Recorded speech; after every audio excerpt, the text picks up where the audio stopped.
Corruption will play a bigger role in Warhammer 3 than in previous games, as Chaos Corruption will have the added benefit of triggering cults in regions where a god's corruption is high.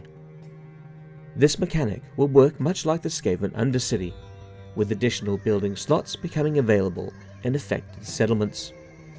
Each of the Chaos Gods will have their own unique building chains which can be created, and we may even see unique units recruitable from some of these. The buildings which Tzeentch's faction will have access to are as follows. The Sanctuary. This generates additional grimoires each turn. At this point we don't know how many grimoires will be generated, and if it's worth the slot in the settlement.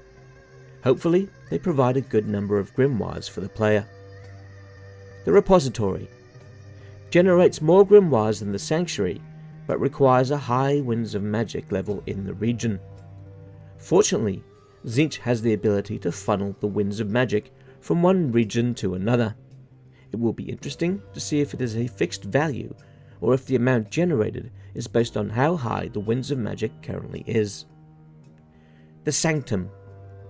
This generates a decent amount of income, whatever that means, but also requires high Winds of Magic in the settlement. The same question applies as to the Repository. The Campus. Destroys the cult, but increases the Winds of Magic in the region and all neighbouring regions significantly. This sounds like it will be a great move to perform just before you invade, as you will be assured of high Winds of Magic values for your armies. It's very fitting, as Tzeentch armies will undoubtedly be loaded with wizards. The ability to generate additional grimoires in regions outside your direct control through cults will certainly be helpful in gaining enough grimoires to manipulate the other factions in the campaign. I'm looking forward to seeing some gameplay of Tzeentch to see how all his mechanics fit together. They certainly look good on paper, and hopefully they play just as well. What are your thoughts on Tzeentch's mechanics as a whole? What would you like to see from the cults of the other Chaos Gods? This video was brought to you with the help of my patrons.